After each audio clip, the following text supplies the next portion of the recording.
It's your open source advocate, and I'm back with another video. And today I wanted to talk about something a little bit more analog. In fact, it's pretty much non-electronic. For a long time, I've wanted to make a board game, and this summer, with a lot of stuff that was going on, I just thought, you know what, I want to get my nieces and everybody away from the electronics for a little while and do something family, oriented, but it gets very, very hot where I live. So a lot of times going outside isn't really a good option, but wanted something to do that we could do together. So I started making a board game, and I worked on it for a while and kind of came up with a couple of versions before I really kind of finished with this last version that I've got now. Not that it couldn't be improved on, but it's pretty fun. We've enjoyed it. So I wanted to share it with all of you. I don't know that you could really say it's open source, but I guess Creative Commons, if that's the way you want to go. But everything that you need to get this and make a version of it or change it or do whatever you want with it is out here on my Gitlab repo, so the links will be in the description and the show notes. And I call it Forking Warp, and you'll see why when we get into the board game itself. But yeah, I just wanted to share it with you guys. I hope you enjoy this. I hope maybe you'll get out there and say, you know what, I'd love to get that printed out or done. I actually used a company to get the actual board made, the actual cards actually printed and made. It costs about, I can't remember, about $75, I think, to get everything printed up and done. There may be better ways to do it, so if you guys know of any of those things too, let me know. And really, it's just kind of a collection of different things. So you need dice, you need the figures, you need cards, you need the board. But if you just wanted to take this and get it printed, you could do that as well. We'll get into everything you'll need right after this.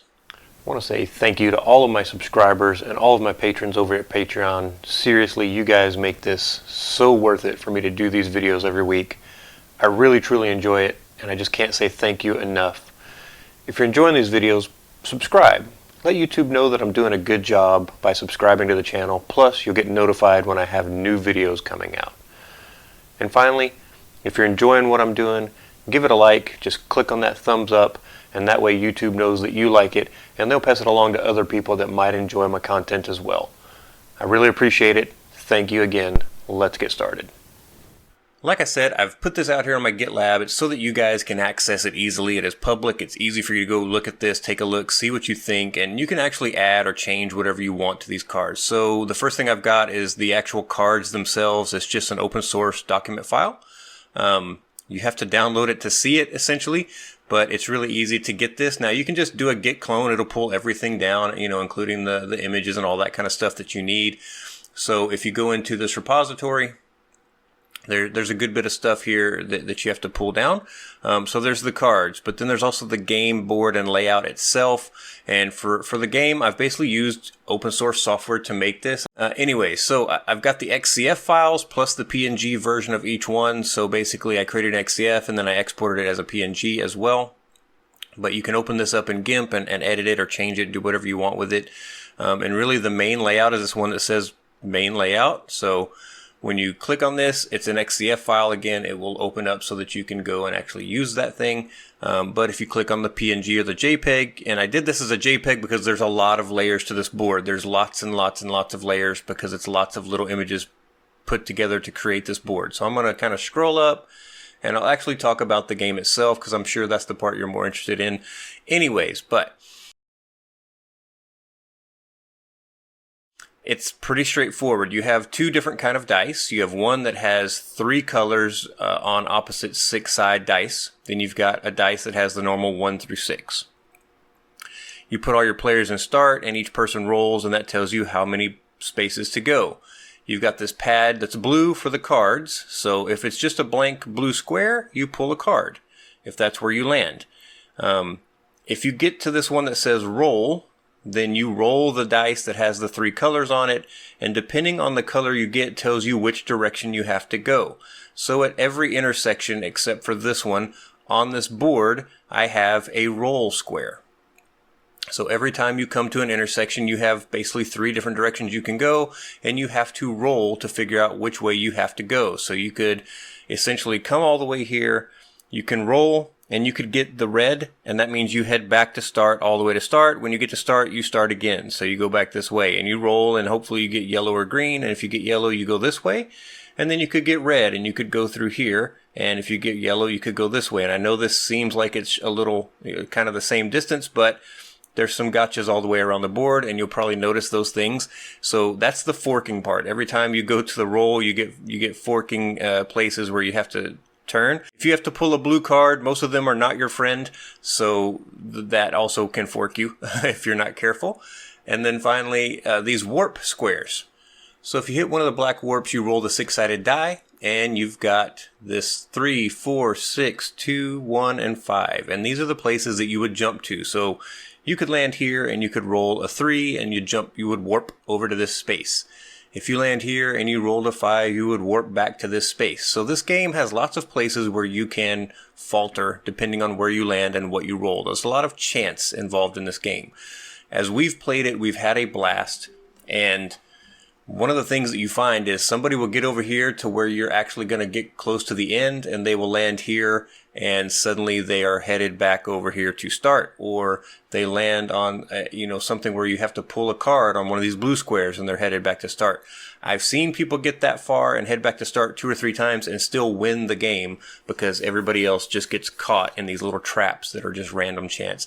That's kind of the fun of it. That's kind of the fun that you have when you're doing it, because it's really anybody's game. If you get very lucky all the way through, you will get the shortest path possible, and you will end up in the right place to finish right away. It's a rare occurrence, if any, but there is a chance that that could happen. The black warp squares, you roll the 6-sided die, and it tells you where to jump on the game, and then the little arrows indicate which way from that point you have to travel, at least starting off. Once you've done that, you just continue like anything else. On the blue warp squares that are here at the end of these paths, you get this opportunity to basically roll the 3-sided die. When you roll the 3-sided die, it tells you whether you'll end up either at the red warp, at the green warp, or at the yellow warp. So you're here, your goal is to get to the end, which means you want to jump to red or green, and then you could end up on yellow and end up jumping way back in the game over to here. So again, it's a really massive just game of chance. It's just a game that is just meant to be fun. I just wanted to do this and have a good time with it, but this is kind of how the game functions. It's very straightforward. You roll, you go down here. If you hit a blue one, you pick a card and follow what the card instructions say. If you get to the roll square, you roll the 3-sided color or 3-color die, and it tells you which direction to continue. If you hit a black warp, you roll the 6-sided die. It tells you where you warp to. If you hit a blue warp, you roll the 3-color die, and it tells you whether you get to head towards the end of the game or whether you jump back in the game. And even after you get over here, there are still some gotchas that can really kind of take a toll. So it's just a fun game. It's a fun game that doesn't take a lot of thought. It's just fun. When we talk about the cards, so I have the instruction book. You can check those out as well. So if we go into the cards, again, this is an ODT file. So what I'll do is I'll go here and I'll just download the file. I'll open it up. And it already knows to use LibreOffice to open it. And really, I just size these, trying to make them where you could actually print them onto cards if you want to. We got some printable cards and basically printed this on paper and then cut them out and pasted them to the cards for the kind of the trial. This was my first printed version of the game. So really what we did was we got just a nice heavy paper printout made by an actual printer. And again, this is supposed to be about the size that you'd want for a game board. And then just underneath, I bought a blank game board and we just kind of glued it down with glue sticks. And we tested it out and tried it. And originally I had 2 sets of cards. So I had a pink set of cards with pink spaces on the board and a blue set of cards with the blue spaces on the board. And I just felt like that was too much. There was duplicates on both sets of cards, so I kind of thought, why do that? So that's why I got rid of the pink set in the long run and then put kind of a trap over here that when people play it, they often get trapped in the little square, and you'll see that on the final version. But this was a good way for me to kind of test my concepts. I added a few squares here and lined things up better in the long run. But again, my first version was really just me going through a mental exercise in just kind of creating the game. And then this was my first print version to test it out. Had my kids and my nieces and my wife and everybody play it with me and kind of tested it to see how it was. And then made some final revisions to kind of get what I've called the final version for now. It's not that it won't be revised more, but right now there's games that can take anywhere from 10 minutes to several hours, just depending on how lucky or unlucky people are. And there are some cards that give you some good opportunities to be strategic about how you're playing and what you're doing. So that also makes it kind of fun. So the next section we'll talk about actually the final version of the game. But this was kind of Rev 1 and how I tested things out. And if you're interested in it, of course, with the open source part of it, you can just grab those files and send them to somebody to have printed. You could print them yourself on multiple sheets and then paste them together. You can actually have a game board created like I did with the final version. There's lots of different options that you can do there. The cards, we just drew on them. We printed out the actual card text, and it's actually just a piece of paper just taped down to an actual, I just bought some blank cards, and initially I wanted to print on the cards, but that turned out to be a lot more complicated than I thought, and the printer I have just wasn't really designed for that. So my wife just glued these down, and then I drew some spirals on the back just to kind of give the same sense that you get from the rest of the game. And we did that on both sets. And then these dice are just dice blanks. So we just colored these dice with Sharpie so that we knew which side ended up where. I just let the girls do that. And then we just wrote the numbers on each side, and you can see they're slowly wearing off because it's just marker, and as we touch it and mess with it, it wears off. But it was a good way to start, and we just grabbed some pieces out of another game to be our person pieces. So it was a great way to start and a great way to kind of test what I was doing and kind of get my process going without having to go and actually spend a ton of money. These things are relatively inexpensive on Amazon, and then the print was probably the most costly thing, and I think it was about $15 to get it printed. But they did a really good job with the printing, so it's nice, heavy, thick paper, which made it pretty good for testing with and everything. But yeah, this was kind of version 1. These are the cards. So basically fork it, which is save this card. Fork them. So they all have fork in the beginning because it's called forking warps, and you can kind of tell just by what it says whether or not it's going to be a good thing for you or not. So it can just affect you. It could affect everybody in the game. It could affect everybody else really bad. But these are just fun little cards that you pull and then shuffle them and stack them again when everybody goes through them, because sometimes you can go through a lot of these things, and it can take a long time to get through them, but it can go very quickly also. I don't know why I have a blank one here, but I do. Probably just some paging stuff that needs to be fixed, but yeah. All these cards are there. There's another blank one.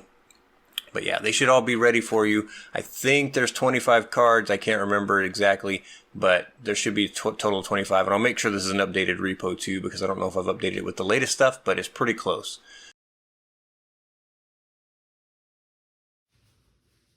So this is my current final version. I actually sent this off to boardgamemakers.com. I got on their site and I used all their tools to basically kind of make custom versions of everything. So I've got the actual instruction manual here. That's just a nice folded up manual that has the play instructions, game instructions, whatever you'd like to call it.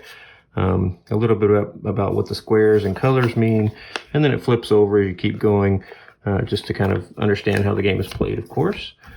And then these cards, we've got them in a little package, but they're actual nice printed full-on cards. So these cards are nice printed cards. I got this design and made it online, modified it online, and got the words from the other things and put it in there and kind of created these cards and made it where they would print out these cards for me. So I've got a nice set of actual cards for the game. And then we've got the actual dice that I had them create. So I've got this nice black die with the white lettering, and it's rounded so it rolls really well. Same way with the 3 color sided dice that we use for part of the game. And then the little pieces are just generic pieces you can buy from those guys as well. Super easy to get, super cheap. And then the actual game board itself is a nice printed, foldable, glossy printed game board. So this is an actual game board, and it's actually all put together. I'll turn it the correct way here. So you can see that I got rid of the pink area, and I added some extra squares here. And then these cards go up in the blue area on the game whenever you're playing.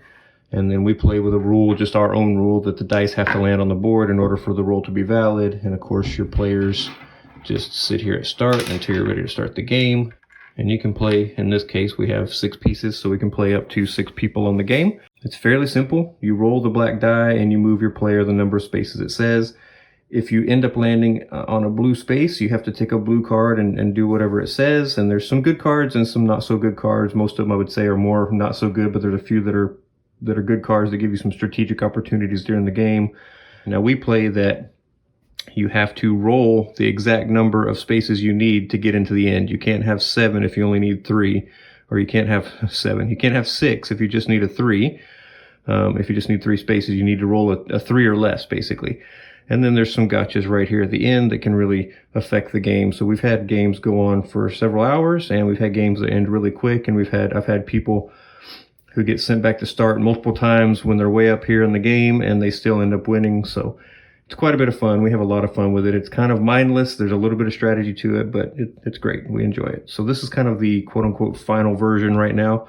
I may make some modifications again later, but yeah, this is the final version. It came out pretty nice. Now from BoardGameMaker.com, for just one of these to put it all together in a box, I think it came out to be like $66, something like that.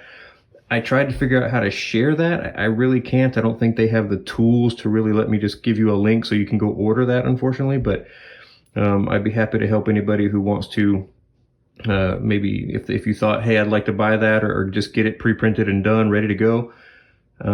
Super happy to help you get a hold of that box and get it set up. So yeah, this is called Forking Warp. It's just a board game. It's just a fun game. Again, feel free to come out here, fork the game on Gitlab if you want to, change it all you want, make a pull request if you see a way to make it better or more fun.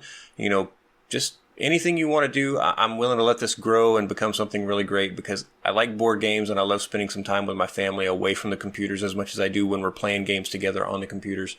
And I thought I would share this with you guys. It's not as much of the normal open source things that I cover, but I felt like this was at a place where I was ready to kind of share it. Really just a lot of fun. Hope you enjoyed this. If you did, like, subscribe, tell your friends about it so they can come along on the open source journey with us, and I'll talk to you next time.